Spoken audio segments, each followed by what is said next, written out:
तनौ भुनक्तु सह वीर्यं करवावहै तेजस्विनावधीतमस्तु मा विद्विषावहै। ॐ शान्तिः शान्तिः शान्तिः। शङ्करं शङ्कराचार्यं केशवं बादरायणं सूत्रभाष्यकृतौ वन्दे भगवन्तौ पुनः पुनः। ईश्वरो गुरुरात्मेति मूर्तिभेदविभागिने व्योमवद्व्याप्तदेहाय दक्षिणामूर्तये नमः। ॐ पूर्णमदः पूर्णमिदं पूर्णात् पूर्णमुदच्यते पूर्णस्य पूर्णमादाय पूर्णमेवावशिष्यते। ॐ शान्तिः शान्तिः शान्तिः। हरिः ओम्। श्री गुरुभ्यो नमः। हरि ओम। गुरु भगवान श्री स्वामी शिवानंद जी महाराज को प्रणाम। परमात्मा के प्रत्यक्ष स्वरूप गुरुदेव श्री स्वामी चिदानंद जी महाराज को प्रणाम। भगवान भाष्यकार को प्रणाम, वेदव्यास जी को प्रणाम, तमाम गुरुजनों को प्रणाम, संतों को महंतों को प्रणाम। आप सबके हृदय में विराजित परमात्मा को पुनः पुनः प्रणाम। यम ने नचिकेता को टटोला है, ठोका है। इसमें भाव क्या है? निष्काम भाव है। कोई आशा नहीं है, आकांक्षा नहीं है, तृष्णा नहीं है, वासना नहीं है, कामना नहीं है। वो क्या बोला उनको? इमा रामा सरथा सतुरिया नैदृशा लंबनी एविद्रुम्ने ये कामा दुर्लभा मर्त्यलोके सर्वान कामा छंदत प्रार्थयस्व। स्वर्ग की अप्सराएं, करोड़ों वर्ष का आयुष्य, तीनों लोगों का साम्राज्य। नचिकेता ने क्या बोला? तवै ववाह तब नृत्य गीते। प्रभु तुम रखो अपना संगीत नृत्य, मुझे क्या चाहिए मुझे बताओ। मृत्यु के बाद में कोई कहते हैं आत्मा है, कोई नहीं है। यम ने कहा भाई तुझे कोई नहीं बताएगा, मुझे पता है। यम ने कहा देवताओं ने भी चर्चा की थी किंतु कुछ नहीं समझ पाए। Yes I am very much aware of it. मुझे ज्ञात है कि आप ही योग्य हैं, मुझको वही चाहिए। बहुत ढंग से तपा करके ठोक करके यम अभी इस निश्चय पर आए हैं कि नचिकेता का निष्काम भाव है। उसको कोई देह की इंद्रिय जन्य कामना नहीं है, वासना नहीं है, लोभ नहीं है, छल नहीं है, कपट नहीं है, नहीं, ट्रांसपेरेंसी इन द लाइफ है। यमराज ने निश्चय किया कि अब परमात्मा के तत्व ज्ञान का ये यथार्थ अधिकारी है, वास्तव में ये अधिकारी है। अतः उनके अंतकरण में परब्रह्म पुरुषोत्तम के तत्व की जिज्ञासा उत्पन्न करने के लिए यमराज अब 2 मंत्रों में परब्रह्म परमात्मा की महिमा का वर्णन करते। ये महिमा करना चाहिए। ये महिमा होता क्या है? देखिए, कोई अच्छा काम करता है, उनके गुणों का वर्णन करो। दूसरों के गुणों का चिंतन करने से आप में उनके गुण आएंगे। दूसरों के दुर्गुणों का चिंतन करने से आप में उनके दुर्गुण आएंगे। अब सतत किसके गुणों का चिंतन है? ये फिर कीट भ्रमर न्याय हो गया ना। क्या कहा? What is in your mind? यद मनसी तत्वचसी। मन में वही वचन में आएगा, वही कर्म में आएगा। इसलिए थिंक पॉजिटिव, सकारात्मक चिंतन करो। सभी के गुणों का गुणानुवाद करो। हम क्यों बोलते हैं तू माता, तू है पिता, तू बंधु जगन्नाथ, त्वमेव सर्वम मम देव देव। क्यों कहते हैं त्वमेव माता च पिता त्वमेव? क्योंकि तू माता है, तू पिता है, तू बंधु है, तू जगन्नाथ है। नाथ को अनाथ को, अनाथ को नमो से। मोह समान आरत नहीं। हाँ, आरत हर को तो सो, तुलसीदास जी महाराज कहते हैं तू नाथ है, अनाथ का है। तू अनाथ का नाथ है। चिंता करते करते तुलसीदास जी स्वयं अनाथ के नाथ बन गए। सूरदास जी तो बाहर नहीं देख पाते थे चर्म चक्षुओं से, बड़े दुखी थे सूरदास जी। ब्राह्मण बालक थे, उनकी शिखा थी, उनके अपने भाई बहन उनकी चोटी खींचते थे। माँ केवल लंगोटी पहना देती थी, तेरे को कपड़े से क्या काम है। खाना मांगी तो माँ बोलेगी हर अंधा सब समय खाना मांगता रहता है, जा। पिता को बोलता था पिताजी मुझे पढ़ा, तुझको क्या पढ़ना है, जा। सब जगह से दुखी वो छोटा बालक है। एक दिन चुपचाप साधुओं की मंडली में चला गया। साधुओं की मंडली में जब चला गया तब जाकर के साधुओं ने देखा, अरे ये अंधा कहाँ है, छोड़ो। वो छोटा सूरदास बालक सो रहे थे, उसको लेकर के वो साधु भी चले गए। इनको बड़ा दुख हो गया, बहुत दुख। वो उनको इतनी पीड़ा थी, वो पीड़ा के ही भक्ति गान, अब मैं नाचो बहुत गोपाल काम कोह की पहरी पैजनी कंठ विषय की माल, अब मैं नाचो बहुत गोपाल। हे नाथ, काम क्रोध की पैजनी पहनी हुई है, कंठ में विषय है, कंठ यहां तक वासना तृष्णा है,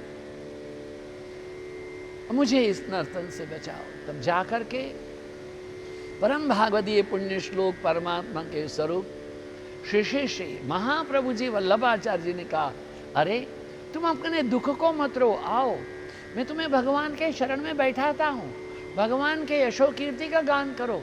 मैं कैसे करूँगा, मैं तो देखता नहीं, तुम देखते नहीं हो, भगवान तो तुम्हें देखेंगे, आओ। वल्लभाचार्य जी महाराज महाप्रभु जी उनको ला करके बांके बिहारी जी के मंदिर में बैठा दिया। बांके बिहारी जी के मंदिर में अब हैं हमारे सूरदास जी, ठुमक चलते रामचंद्र, ऐसे ही बोलते हैं, बाजे बाजरी श्याम तोरी पैजनिया, माता यशोमती पलना झुलावे, उंगली पकड़ कर दो जनिया। ऐसा भाव देख रहे हैं सूरदास जी। सुंदर श्रृंगार किया है कमल के पुष्पों से। सूरदास जी गाते, आज ढाढ़े कमलन में हमारे श्याम सुंदर। अरे कमल का श्रृंगार वो कैसे देखता है। एक बार पुजारियों ने पूरे पीले पीतांबर, आज पीत में ढाढ़े पीतांबर जाके ध्यान करें, पीला पीतांबर। अब पुजारी लोगों ने सोचा ये सूरदास को कोई बताता है। आज देखो क्या होता है, एक दिन प्रातः श्रृंगार ही नहीं किया, ठाकुर जी को लंगोटी पहन के खड़ा कर दिया, फिर भी सूरदास बोले, ढाढ़े नंग धड़ंग काये, या रोठी या सोदा मात काहे, छोड़े वस्त्र आज ढाढ़े नंग। वो बताइए, वो उनके चर्म चक्षुओं में परमात्मा के दर्शन कर रहे थे, क्योंकि उन्होंने अपने आप की संपूर्ण शरणागति स्वीकार कर ली थी। शरणागति स्वीकार करना है, अधिकारी बनना है। जब वो अधिकारी बने थे तब जाकर के वल्लभाचार्य जी ने उनको ठाकुर जी के सामने बैठाया। क्यों? उनको जगत में मोह नहीं था, वो त्रस्त थे, माता से त्रस्त, पिता से त्रस्त, भाई से, बंधु से, सब जगह से, साधु संतों से भी देखा उन्होंने, सब लोग स्वार्थी हैं। ये जगत है खेला, 2 दिन का मेला, यही बात है। कौन है हमारे साथ में? घर में रोए तेरी बहन भानेजा, बाहर रोए लुगाई, सब अपनी मतलब से रोए, जन्म भर रोए तेरी माई, नहीं रहना इस देश, मुझको जाना अपने देश, अब मत झूरना मुरी माई। जागृत में भी, स्वप्न में भी, सुसुप्ते में, तुरीय अवस्था में चले जाओगे, जब मन में होगा मैं ये देह नहीं हूं, ये सब स्वप्न है, मैं इससे पृथक हूं, भिन्न हूं। तम दुर्दशम गुहम अनुप्रविष्टम गुहातीतं गौवरेष्ठं पुराणम अध्यात्म योगादिगमेन देवम मत्वा धीरो हर्ष शोको जहाती। परब्रह्म परमात्मा की महिमा का गुणानुवाद का करते हैं। गूढ़म, जो योग माया के पर्दे में छिपाए। ये तो है ना, पर्दा हो गया, पर्दा हो गया ना, पर्दा हट गया तो भेद खुल जाएगी, अल्लाह मेरी तौबा। पर्दा क्या है? अहंकार का पर्दा है। विवेक के खड़ग से उसको काटो। पर्दे के पीछे परम तत्व है, अहंकार के पीछे है। गूढ़म, जो योग माया के पर्दे के पीछे छुपा हुआ है। अनुप्रविष्टम, सर्वव्यापी है। गुहा हितम, सबके हृदय की गुफा में स्थित है। गौवरेष्ठम, संसार रूप गहन वन में रहने वाला है। पुराणम, सनातन है। तम दुर्दशम देवम, उस कठिनता से देखे जाने वाले परमात्मा देव को धीरः, शुद्ध बुद्धि युक्त साधक अध्यात्म योगादिगमेन, अध्यात्म योग की प्राप्ति के द्वारा मत्वा, समझ करके हर्ष शोकौ जहाती, हर्ष और शोक को त्याग करता है। कैसे करता है? संपूर्ण जगत एक अत्यंत दुर्गम गहन वन के समान है। भवाटवी कहा है, भवाटवी, भव अटवी। यह परब्रह्म परमेश्वर संपूर्ण परिपूर्ण ब्रह्म है। इस भवाटवी में, उस जंगल में गुफा है। संसार के भव के इस गहन ये वन में एक गुफा है, हृदय गुफा, उसमें अंत प्रविष्ट वहाँ है। परब्रह्म परमेश्वर परिपूर्ण है, सर्वव्यापी है, सर्वत्र प्रविष्ट है, सबके हृदय रूपी गुफा में स्थित है। इस प्रकार नित्य साथ रहने पर भी लोग उसको सहज में देख नहीं पाते हैं। वो क्या बोलते हैं, काफ़ी लोग ये चश्मा होता है ना, फिर यहाँ एक चेन रख लेते हैं, चेन ऐसे करके रख लेते हैं। उड़ा रहे तो यहाँ क्यों, कि कहाँ रख दिया फिर पता नहीं। कभी कभी यहाँ रहता है, I don't know where is my specs. अरे आपका चश्मा आपने पहना हुआ है, गले में लटक रहा है, वो नाभि में कस्तूरी कहते हैं। नाभि में है कस्तूरी। मृग बिन बिन जात खोजत जात, वो ढूंढ रही है मृग में, नाभि में, हमारे हृदय में, बाहर नहीं है।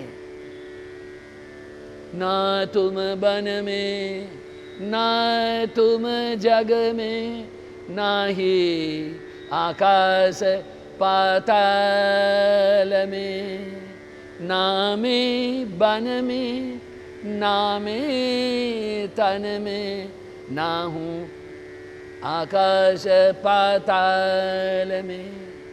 मैं तो तेरे पास हूँ बंदे, मैं तो तेरे पास में, मुख कहाँ ढूंढे रे बंदे। मैं तो तेरे पास में हूँ, तो कहाँ ढूंढ कहाँ रहा है तू? पुराणम सनातन है, इसलिए अत्यंत गुप्त है, भीतर में नहीं दिखता है। उसके दर्शन बहुत दुर्लभ है, इसलिए अत्यंत गुप्त है। उनके दर्शन बहुत दुर्लभ है, अत्यंत गुप्त है। शुद्ध बुद्धि संपन्न साधक, शुद्ध बुद्धि संपन्न, ध्यान दे, बुद्धि शुद्ध हो जाए, निर्विकार, जिसमें कोई विकार नहीं हो। ये जो समाधि होती है ना, वो समाधि कैसी होती है? एक होती है समाधि, एक होती है समाधि एक सविकल्प समाधि, दूसरी निर्विकल्प समाधि। एक है सबीज समाधि, उसकी है निर्बीज समाधि। जब कोई वासना नहीं, कोई तृष्णा नहीं, आनंदोहम, केवल एक, इन ऑल कंडीशन ब्लिस। यही बात सुख है, दुख नहीं है। काम क्रोध लोभ मोह मद मात्सर्य ईर्ष्या असूया कुछ भी नहीं है, एक आनंद की अवस्था है, एक ऐसी अवस्था, सर्वत्र परमात्मा की दृष्टि की अवस्था। वो श्री श्री चैतन्य महाप्रभु हैं, उनके एक भक्त थे। उनके एक भक्त थे, वो हमेशा चैतन्य के दर्शन को जाते थे। उनको एक दिन कोढ़ हो गया, कोढ़ बढ़ता गया, वो रक्तपीत, वो उसमें लेप्रेसी, उसमें बड़े घाव हो गए, उसमें कीड़े हो गए। तो उसने दर्शन को जाना बंद, ऐसा बैठता था। क्यों बैठता था? अगर मैं जाऊंगा, हरि बोल करूंगा, वो कीड़े गिर जाएंगे, ऐसा बैठता था। एक दिन श्री चैतन्य ने पूछा, शे केनो आश्चर्य, वो क्यों नहीं आ रहा है? प्रभु, उसके सारे शरीर में कोढ़ हो गया है। अरे महाराज, उसमें घाव पड़ गए। अच्छा महाराज, उसमें कीड़े पड़े। अरे बोले कि मैं आऊंगा, ढोल बजा के नाचूंगा, हरि बोल, तो कीड़े गिर जाएंगे, तो इसलिए मैं ऐसे बैठता हूं। श्री चैतन्य बोले, उसके दर्शन को हम चलेंगे, चलो। श्री चैतन्य अपने अगणित भक्तों के साथ में हरि बोल, हरि बोल, हरि बोल, हरि बोल, हरि बोल, हरि बोल नाच रहे, मृदंग बज रहा है, मंजीरा बज रहा है, लोग ताली बजा रहे हैं। वो जितना जितना निकट आने गए, ये भक्त भूल गया कि मुझको ये यहाँ कीड़े, वो भी हाथ उठा करके नाचने लगा। वो नाचने लगा, आकस्मिक ध्यान आया, अरे मैंने तुमको गिरा दिया, रे मैंने तुमको गिरा दिया। कीड़ों को उठा उठा करके घाव में रखने लगा। मेरे प्रभु, मैंने आज बड़ा अत्याचार किया है, मेरे दीन दयाल, मैंने अत्याचार। उसकी यह अवस्था देख करके, जैसे गाय शाम को वापस आती है, बछड़े को चाटती है, श्री चैतन्य उनको आलिंगन करके चाट रहे, उस भक्त को आलिंगन करके चाट रहे। श्री चैतन्य को पता नहीं उसके घाव हुए कीड़े, वो चाट ही रहे। कहने की आवश्यकता नहीं, उसकी काया कंचन क्यों गई? क्योंकि उसकी अवस्था देहातीत थी। उन कीड़ों में वो परब्रह्म परमात्मा का दर्शन करता था। हमारी ये गतिमति हो, यही कहा है, शुद्ध बुद्धि संपन्न साधक अपने मन बुद्धि को नित्य निरंतर उसी के परमात्मा के चिंतन में लगा रहता है, उस सनातन देव को प्राप्त करता है। जो चिंतन में संलग्न रहता है, वह हर्ष और शोक से रहित हो जाता है।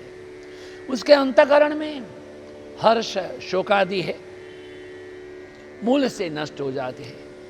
तभी वह परमात्मा के सानिध्य, सामीप्य, सायुज्य, सारूप्य को प्राप्त करता है। ओम शंकरम शंकराचार्यम केशवम बादरायणम सूत्र भाष्य कृतौ वंदे भगवन्तौ पुनः पुनः। ईश्वरो गुरुरात्मेति मूर्तिभेद विभागिने व्योमवत् व्याप्त देहाय दक्षिणामूर्तये नमः। ओम पूर्णमदः पूर्णमिदं पूर्णात् पूर्णमुदच्यते पूर्णस्य पूर्णमादाय पूर्णमेवावशिष्यते। ओम शांति शांति शांति। हरि ओम श्री गुरुभ्यो नमः। आप सबकी उपस्थिति के लिए धन्यवाद, आप सबके समयदान के लिए धन्यवाद, आप सबके हृदय में विराजित परमात्मा को प्रणाम। नमो नारायण, नमो नारायण।